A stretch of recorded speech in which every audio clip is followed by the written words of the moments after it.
실적 분석 시장 상황 빠르게 한번 살펴보도록 하겠습니다. 자, 일단 나스닥 같은 경우 일간 추세로 보시면 어제 어느 정도 반등을 만들어내는 모습이 나왔어요. 자, 그렇긴 하지만 전체적으로 내려오고 있는 추세 자체를 돌파한 것은 아니기 때문에 이 부분을 반등이라고 보기는 조금 어렵다는 생각이 듭니다. 자, 일단은 전체적으로 시장 자체가 1차적인 조정을 거친 뒤에 그 다음 반등이 이전의 고점을 넘어야 된다라고 강조를 드렸는데 지금 그러한 모습은 나타나고 있지 않고, 자, 이틀 전 영상에서 말씀을 드렸듯이 하방으로 꺾어진 이후에 그 만들어진 추세 자체를 따라가는 흐름이 나오고 있어요. 물론 어제 같은 경우는 상승으로 마무리가 되긴 했지만 그 상승 자체가 이틀 전에 시가 자체를 추월한 것은 아니기 때문에 이 부분을 우리가 주봉으로 살펴보게 된다면 만들어지고 있는 하방 추세를 돌파를 하기 위해서는 최소한 지난주에 종가를 이번 주 기준으로 돌파하는 모습이 나와야 되는 상황인데, 어제의 반등으로도 결과적으로 종가 자체가 지난주에 종가보다 더 낮은 위치에서 마무리가 됐기 때문에 오늘 이 부분을 돌파를 해준다거나 아니면 강하게 올려버리는, 즉 반등을 만들어내는 흐름이 나와줘야 최소한 2-3주 정도의 단기적인 반등을 기대할 수 있는 흐름이에요. 그게 아니라 오늘 어영부영 시장이 마무리가 되게 된다면, 특히나 이번 주에 결국 지난주의 종가를 넘어서지 못한다면 지금 만들어진 하방 추세 자체가 계속해서 이어져가는 흐름으로 만들어질 그러한 가능성이 높다라고 생각을 합니다. 즉 전체적인 시장은 제가 3월 그리고 2월 말부터 조정 위험에 대해서 말씀을 드리고 있었고, 결국 그 흐름대로 지금 전고점을 넘지도 못하고 이전의 박스권 밑에서 움직이고 있는 그러한 모습을 보여주고 있다라고 생각을 해주시면 될 것 같아요. 그렇기 때문에 적극적인 매수보다는 일단은 현금 비중을 만들어 두신 상태에서 전체적인 지수가 어느 정도 바닥을 다지는 시기를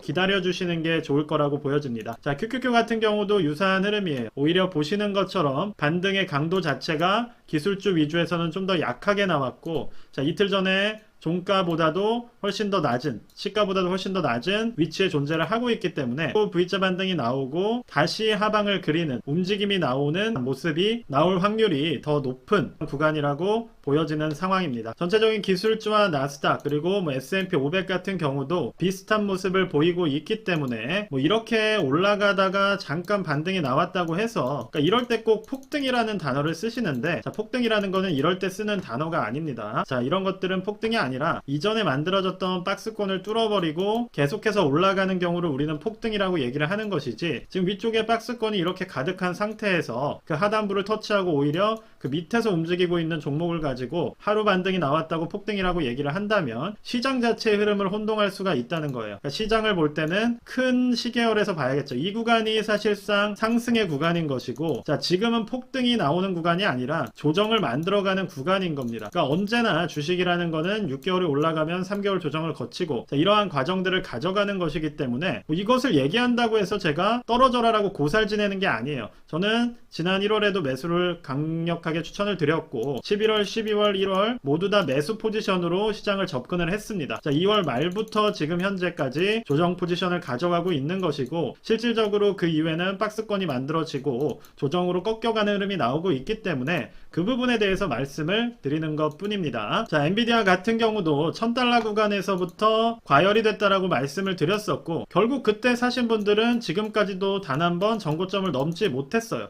그게 현실입니다. 자, 이때 올라가던 와중에도 이미 과열이 됐기 때문에 매수는 옳지 않다라고 말씀을 드렸던 것이고, 결과적으로 봤을 때 이때 물을 추격 매수가 들어가신 분들은 결과적으로 모두 다 전고점을 뚫지 못한 상황이기 때문에 물을 타서 평단을 낮추는 방법밖에는 없었다는 거예요. 자, 그리고 지금 이 구간에서 반등이 나오긴 했지만 결과적으로 시장과 동일하게 움직이고 있기 때문에 하방 추세가 당분간은 좀 이어질 가능성이 높다는 겁니다. 그렇다면 우리가 최소한 매수를 고민하기 위해서는, 자, 주봉 기준으로 앞서 말씀을 드렸듯이, 자, 이전에 빠졌던 구간을 종가 기준으로 돌파하는 흐름이 나와줘야 되는 것이고, 자, 이번 주 남은 금요일 하루 동안에 과연 이 부분을 넘어서는지, 그리고 다음 주 월요일부터 그 추세를 강화하는 방향으로 움직이는지를 지켜봐 주셔야 된다는 거예요. 만약에 이번 주 지난주의 고점을 넘지 못하고 하방으로 무너져 내리는 모습이 나온다면 아마 그 추세가 당분간은 좀 이어질 가능성이 높다는 겁니다. 자, 그렇기 때문에 우리가 단기적으로 하방을 만들고 그 다음에 반등이 나왔다고 해서 폭등이라는 것이 아니라, 자, 이전의 주봉 기준으로 떨어졌던 부분을 시가 시가 기준으로 돌파하는 모습이 나와줘야 된다라는 것이고, 자, 아직은 이러한 모습들이 나오지 않고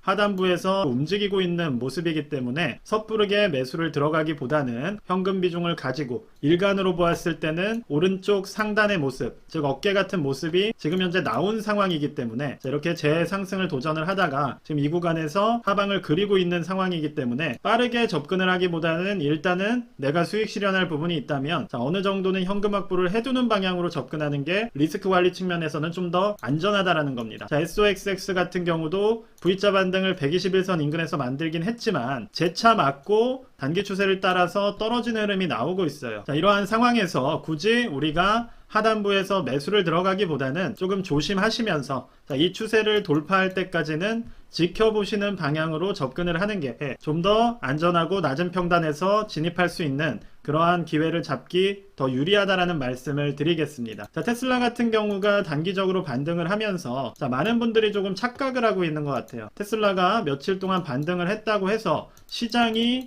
상승으로 전환된 게 아닙니다. 자, 시장이 상승하고 있는 것이 아니라 테슬라라는 종목이 워낙 강하게 빠지다가 단기적으로 반등을 했을 뿐이에요. 전체적인 시장의 모습 자체는 지금 현재 보시는 것처럼 강한 상승을 만들다가 고점을 높이지 못하고 저점 역시도 낮아지는 추세상의 하향을 만들어가는 흐름을 가져가고 있는 상황입니다. 자, 이러한 상황에서 테슬라가 단기적으로 역배열 상단까지 이평 라인까지 단기적인 역배열 반등을 만들어냈을 뿐인 거고, 지금 그 부분을 돌파한 것도 아니라는 거예요. 왜냐하면 이 구간에 매물대가 가득 있기 때문에 지금 갭을 메꾸는 흐름으로 내려가고 있는 상황입니다. 만약에 160달러 갭을 지켜준다면 다행이겠지만 그 부분이 무너지게 된다면 다시 저점을 낮추는 방향으로 갈 것이기 때문에 무조건 장밋빛으로 이야기를 할 시기도 아니라는 거예요. 왜냐? 긍정적으로 보려고 한다면 지금 이 갭을 메꾸는 흐름이 나오는 것이 아니라 이 갭을 지지선을 삼아서 여기서 매물대를 소화하는 흐름이 나와줘야 되는데 조금씩 무너지고 있기 때문에 만약에 갭 상승이 나온 구간까지 떨어지게 된다면 결과적으로 제가 이때 경고를 드렸듯이 물리기 좋은 구간이라고 말씀을 드렸고, 결과적으로 상승 이후에 매수하신 분들은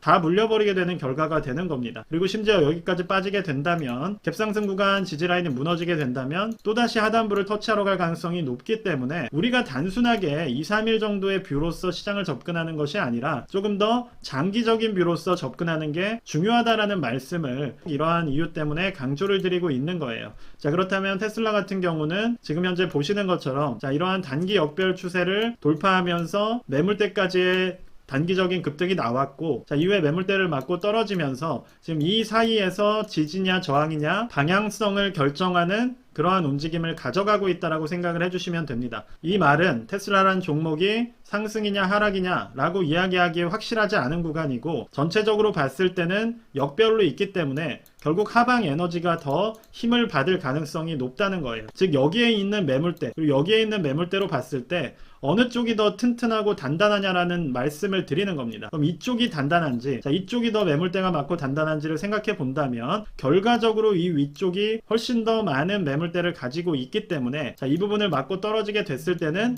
이 부분에서 좀 더 빠르게 붕괴가 나올 수 있다라는 것이고, 이 부분을 지켜줄 만한 호재가 단기적으로 나와줘야 된다는 것인데, 일단 중국 이슈라는 호재는 한번 반영이 된 상황이어서 다음 실질적인 호재가 나올 때까지는 이 구간을 지지하는 게 쉽지 않을 수도 있다 라고 보여지는 게 저는 냉정하게 제 뷰로서 봤을 때는 확률이 높다라고 보고 있는 겁니다. 자, 그래서 전체적인 시장 상황을 정리를 해보자면 우리가 시장이 반등했다라고 생각을 하고는 있지만 결과적으로 본다면 단기적인 121선 반등 이후에 하방 추세가 여전히 이어지고 있는 상황이고, 만약에 이번에 121선 지지라인이 붕괴가 되게 된다면 그 다음 101선 지지라인까지 시장이 한번 터치를 하러 갈 수가 있다는 겁니다. 이 과정에서 대형주나 기술주들 위주로 조정이 나올 가능성이 높고, 그렇게 된다면 결국 내가 현금을 지키고 있고 들고 있는 것보다 빠르게 들어가는 거는 오히려 내 평단을 높이는 일이 되기 때문에 지금은 현금 보유를 어느 정도 비중으로 가져가 주시면서 지금의 시장을 조금 관망하는 방식으로 내가 가진 종목을 보유를 해주시고, 이후에 현금을 가지고 어느 정도 지지라인이 잡히거나 주봉 기준으로 이전 기준으로 이 종가를 이런 흐름이 나왔을 때 그때 물을 타거나 강하게 매수를 들어가면서 재차 도전을 해주시더라도 충분히 늦지 않는다는 말씀을 드리고 싶습니다. 자, FOMC 회의 자체는 결국 금리 동결이라는 이슈로서 마무리가 됐기 때문에 시장에 큰 충격은 주지 않았어요. 뭐 인상을 얘기하지도 않았고 인하를 얘기하지도 않았습니다. 결국 동결이라는 이슈 때문에 최악을 예상했던 사람들이 안심을 하면서 시장이 어느 정도는 지지가 나왔지만 결국 다음 CPI, 즉 물가 이슈 자체가 또다시 이 부분을 자극하는 방향으로 움직인다라는 분석들이 나오기 시작한다면 투심 자체가 조금은 얼어붙을 가능성이 있기 때문에 자, 그러한 부분들을 생각을 해주시면서 앞으로 5월 중순까지 이러한 CPI나 PCE 같은 이슈들이 남아있는 상황에서 급한 매수나 도전보다는 현금 보유라는 적절한 대응을 가지고 시장을 지켜봐 주시면 좋을 것 같습니다. 자, 일단 오늘 영상은 여기까지만 말씀드리도록 하겠습니다. 감사합니다.